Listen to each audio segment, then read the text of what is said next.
So how can you see me right now?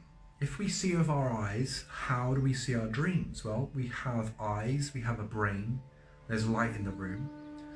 But if we weren't conscious, none of that would matter. So the question, really, the salient question is, what is consciousness? And really, for us to understand what consciousness is, we need to stop objectifying our environment. We need to stop seeing things as things. We need to stop objectifying and having these nouns to explain seemingly the inanimate. But if we take a look into nature, we can see that actually there are no things. Everything is a process in consciousness. When we say that there is a bird in the tree, or there is a cloud in the sky, or a car on the road, etc., we are simply using the limitations of our own language to communicate and explain external, supposedly, phenomena. But really, these are all just textures, tones. These are all just various degrees of colour and light that are being conferred by our organism, and our language is therefore explaining them as things, thingliness. And as Alan Watts goes into, a whirlpool suggests, again, an object, but it isn't a whirlpool, it's a pool whirling. Or a cat sitting on the mat could more appropriately be called a catting. Sitting on a matting seems as these things are actually processes. A cat is an organism, we are processes. A mat is a much slower process, but there will come a time where that mat is no longer a mat, and it may have been combusted into a higher degree of vibration or consciousness, because everything in the universe is consciousness. What we call mind and matter are simply opposite conditions of the same thing. And this is ultimately the truth that we find in Hermetic philosophy, in the 7 Hermetic principles, also known as the 7 natural laws. Law 1 is the principle of mentalism, that all is mind, the universe is mental. And so if we apply that to ourselves, supposedly, I am Adam. I am called Adam. And when I was born, I was given this name. But of course, there's nothing Adam about me. There's nothing hand about this hand. There's nothing finger about this finger. There's nothing hair about this hair. This wall, if I flipped it and made it horizontal, it would become a floor. So all of these labels can be stripped away when we're trying to understand the true nature of reality. If we can rather see the truth that everything is energy, and consciousness is not being created by your brain. Consciousness is not confined solitarily within the cranium. Consciousness is a universal signal that the brain actually receives, and this is why the Kabbalah is called the Kabbalah, because that means reception. So what we need to do is train our minds to receive universal consciousness in a balanced way. We need to achieve a global coherence, which is actually spiritually and historically been called the chemical wedding, which gives rise to the Buddha nature, or the Christ spirit, the blood of Christ. The chemical wedding being the union or the marriage of the yin and the yang, the electron and the proton, the mother and the father, these sacred feminine and masculine principles, which in Greek architecture was known as the Corinthian, being the yin, the feminine polarity, and the Doric being the male polarity of creation. And the synthesis of these two things, or the offspring being the ionic, the ion-IC column in the middle, which is the union of the two. This is what we need to get to. This is really what the crux of Freemasonry, Rosicrucianism, and our great spiritual traditions are attempting to give rise to, is this spiritual rebirth in human beings, so that we can become fully human beings and fully Homo sapien, and have this sapience and this wisdom that we're all capable of experiencing and being endowed with. And so what we have discarded through Western education is precisely what we need at this time, because our education system has effectively fractured the mind and split it off into elements through elementary school. We call them math, science, music, art, We call them French, the languages, geography, drama. And in doing so, we have effectively compartmentalized or pigeonholed our minds and rendered them incapable of comprehending the whole and the holistic, the Holy Bible, the book about holism, imagination. These more malleable forms of using our intelligence have been discarded by Western education.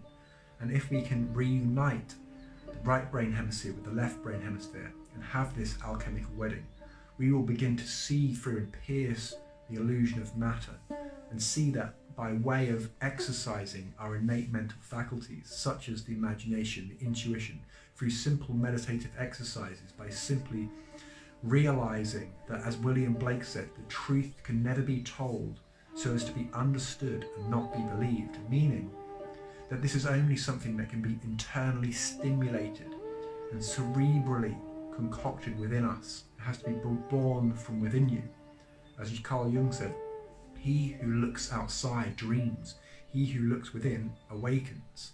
And this is the only way that we can unlock these chakras and pierce through this illusion and balance the mind and pierce through the Ajna chakra and the third eye chakra and balance your energy being so that you can see through into what the Buddhists can see, which was this non-dualistic notion of reality, which seems like mere philosophy and conceptualizing, but when you directly experience it for a spiritual awakening, you will very much see and directly experience the true power that we possess.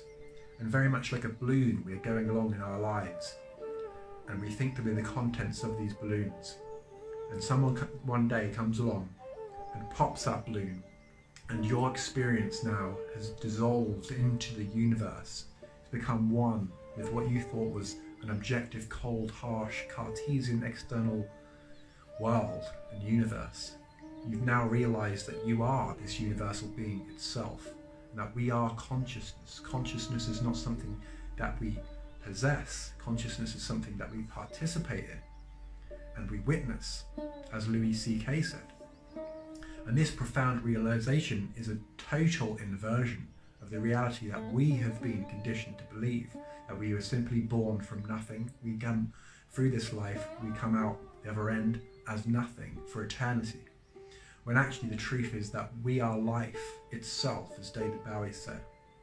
We are the universe experiencing itself subjectively through a multitude of perspectives. And just like Humpty Dumpty, the egg, he fell off the wall. He couldn't put himself back together again. But other people couldn't do that. He had to realize that he was the one that had to put Humpty Dumpty back together again. Because only you can return to source perspective, which is all around us right now. This union and the completion of the universe is omnipresent and omniscient, always there. And this is where we get the concept of the Melchizedek, those who have returned to source and come back down to these lowly dimensional planes and remembered who they truly are, which is this divine source energy that is everywhere we can possibly look and everywhere we can think. It is everything. You are everything. And the more you look up into the night sky and look at stars and begin to contemplate your own existence and start to rack your consciousness through space and time and stretch your mind into the depths of space and look at birds and imagine that bird and you're that bird looking back at yourself. Imagine seeing yourself from a third person perspective. Imagine seeing yourself from Mars. Imagine seeing yourself from Saturn or Pluto or from the sun itself. Imagine yourself everywhere, all at the same time, just as the Shah is talking about in his prime radiant example and way of explaining creation. And so in the future, we're going to be making more videos like this, which allows us to begin to deconstruct our very hard, cold, left-brain, rational, scientific, excessively empirical ways of thinking. And we're going to break them down into a nice floppy piece of metal. You imagine our brains have been concretized and reified into this very firm metallic element. But the more we begin to use the watery abilities of Aquarius, and more of the watery, malleable uses of the mind through the feminine principles of the intuition and the creation itself, and the imagination, to the eyes of imagination. Nature is imagination itself, as William Blake said. So the more we get into touch with our feminine side, the more likely we are to begin psychologically building up Solomon's temple, which is soul and moon, the sun and the moon. Again, this is the electron and the proton, the soul of man. This is us coming together, coming back into the realization that we are everything that exists. We may be feeling this sense of separation, but it is an illusion that animals can currently see through. When you place an animal in front of a mirror, they don't realize their self looking back at them, because they already feel and experience this oneness of creation. And in time, we will return to this state. We will realize this non-dualistic reality, and we will begin to live in a far better world with far more peace, harmony, well-being, freedom, abundance, well-being, equality, self-actualization for all. And you can visit humanityconnective.com to find the solution to the woes and things that blight our society at this time. Poverty can be eradicated. Inequality can be alleviated and ameliorated simply if we start coming together and working together as a team. And that is simply what I'm hoping to achieve at humanityconnective.com. So please visit that site if you're interested in learning more about this philosophy, the true nature of reality. We'll be talking about all sorts of occult and esoteric studies. We're going into Freemasonry, Rosicrucianism. We'll be talking about Kabbalah. We'll be talking about Gnosticism and Sufism. We're talking about tarot. We'll be talking ultimately about the science now that we have that finally explains the philosophy that's existed on this planet since time immemorial, from times of antiquity, that have always come from these earlier civilizations. The idea that we progress from a primitive state to a more advanced one is actually a fallacy that we've applied to history. And we'll be going into ancient traditions. We'll be talking about ancient cultures, Atlantis, Mu or Lemuria, Egypt and Sumeria. Where do we really come from? Is there life out there? Do we already know that? What are some of these black ops projects that are occurring in FEMA and all sorts of shadowy corners of our civilization, such as the CIA and all of these banking families? We'll be talking about some of the darkness. So please now, let's come together, members of the human family, and let's rejoice in this great awakening that cannot be stopped. At this time, it's going to be a beautiful, blissful utopia in the future, simply if we come together. And I hope to do so, and I hope to bring people together at humanityconnective.com. So I would love to hear from you soon. Please get in touch with me, Adam at humanityconnective.com.